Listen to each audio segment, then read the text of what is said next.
আপোনালোকে তৰকাৰীখন দেখি ভাবিছে চাগে এয়া পনীৰৰ তৰকাৰী নহয়, মই কাচকলৰ পৰা বনাইছো। কেনেকৈ বনাইছো ভিডিঅ'টো চালে আপোনালোকে গম পাব।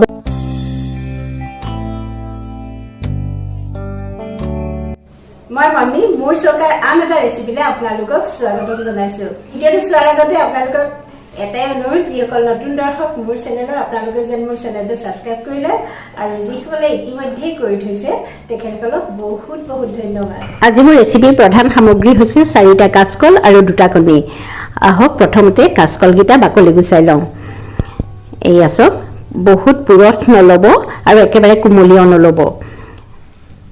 মই প্ৰথমতে কাচকলকেইটা বাকলি গুচাই ল'ম, তাৰপিছত অলপ সৰু সৰু টুকুৰা কৰি ল'ম যাতে মিক্সিত পেষ্ট বনাবলৈ সুবিধা হয়।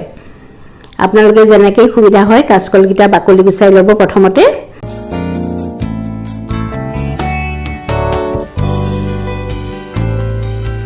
কাচকলখিনি বাকলি গুচাই মই এনেকৈ সৰু সৰু টুকুৰা কৰি লৈছোঁ।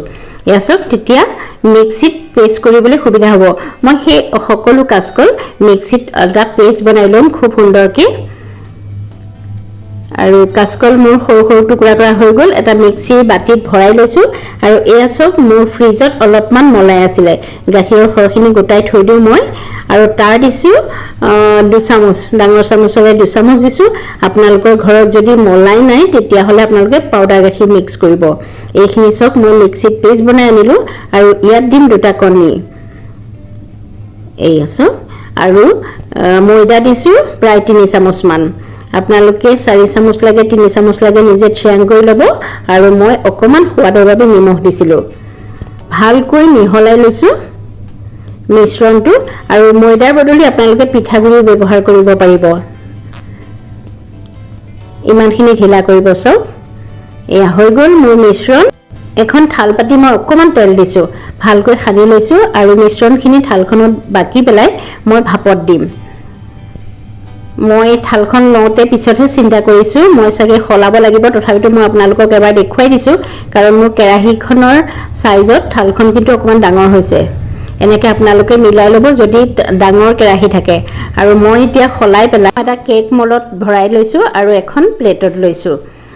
কেৰাহীত পানী উতলি আছে, মন কৰিছে, এটা বাতি পাতি লৈছোঁ যাতে কেক মলটো ধুনীয়াকৈ থ'ব পাৰি। আৰু গ্ৰেভিৰ বাবে মই একেলগে হোৱাকৈ 2টা বিলাহী আৰু 3টামান পিঁয়াজ দি দিছোঁ। এয়া চাওক, খুব সোনকালে গ্ৰেভিখনো হৈ যাব সিজি থাকিলে। আৰু ওপৰত প্লেটখন পাতি দিছোঁ। একেলগে সকলোখিনি হৈ যাব, প্ৰায় 15 মিনিটমান সময় লাগিব। আৰু এই ফুটাটো দেখিছেনে, ফুটাটো মই এখিলা কাগজ নুৰিয়াই পেলাই মাৰি দিছোঁ যাতে ভাপটো ওলাই নাযায়। আৰু 15 মিনিটৰ পিছত আপোনালোকক দেখুৱাইছোঁ। চুৰি এখন ভৰাই চাব, এয়া চাওক চাফা হৈ আহিছে, সুন্দৰকৈ সিজিছে। আৰু গোটেইখিনি গৰম, মই ঠাণ্ডা হ'লে আপোনালোকক দেখুৱাম। গেছ অফ কৰি দিলোঁ আৰু লগ পাই আছোঁ। এয়া ঠাণ্ডা হ'ল চাওক। এতিয়া মই গোটেইখিনি উলিয়াই নানো, যিহেতু অলপ গৰম হৈ আছে। ঠাণ্ডা হ'লে আপোনালোকে কেক উলিয়াই পেলাব পাৰে। মই গৰম হৈ আছে কাৰণে কেক মলটোতে এয়া পিচ পিচ কৰি কাটি লৈছোঁ। আপোনালোকে পনীৰৰ নিচিনাকৈ এনেকৈ কাটিব চাইছোঁ, আচলতে পনীৰ নহয় এইটো, এটা আপোনালোকে কি নাম দিয়ে দিব। আৰু এয়া চাওক, খুবেই ভাল লাগে, ছফ্ট হয়। এটা মানে সদায় কাচকল খাই যিহেতু আমনি লাগে, ঘৰত এটুকুৰা কাচকল পালে কিমাননো ভাজি খাব, আঞ্জা কৰি খাব বা চব বনাই খাব। এদিন এনেকৈ বনাই খাই চাবচোন বা আলহীকো খুৱাব, খুব ভাল পাব।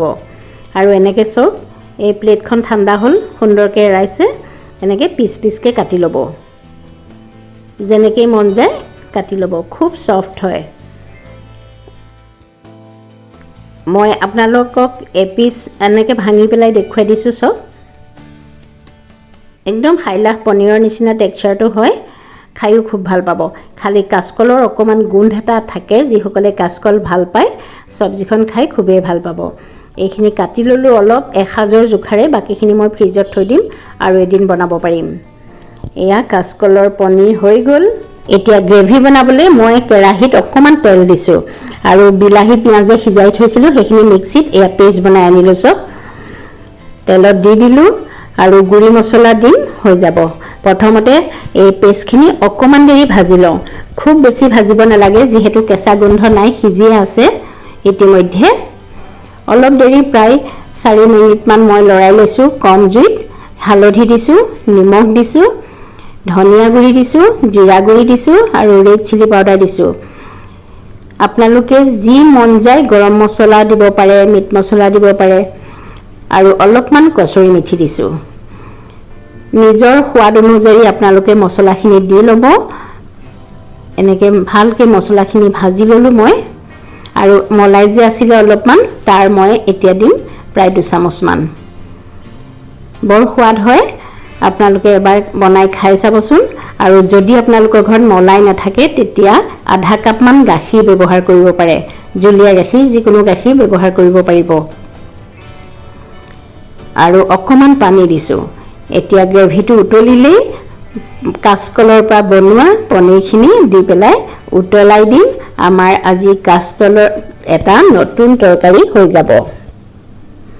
ইয়াৰ অলপ দিন মই অলপ ফ্ৰিজত থৈ দিম, গোটেইখিনি নিদিওঁ যিহেতু বহুত হ'ল। এইয়া চাওক ভালকৈ লৰাই লৈছোঁ আৰু অকণমান পানী দিব লাগিব উতলিব। যিহেতু ডাঠ হৈ আছে অকণমান পানী দিছোঁ। আপোনালোকে গাখীৰো ব্যৱহাৰ কৰিব পাৰে। এনেও পনীৰৰ তৰকাৰীত আমি গাখীৰ ব্যৱহাৰ কৰোঁৱেই। আৰু এতিয়া চাওক মই অলপমান জিপজিপিয়াকৈ বনাম, ঢাকন মাৰি থৈ দিম। প্ৰায় 2 মিনিটমান উতলিলেই আমাৰ এয়া কাচকলৰ পনীৰৰ তৰকাৰী হৈ গ'ল। আচলতে পনীৰ বুলি ক'লে ভুল হয়, দেখাতহে পনীৰ নিচিনা লাগিছে।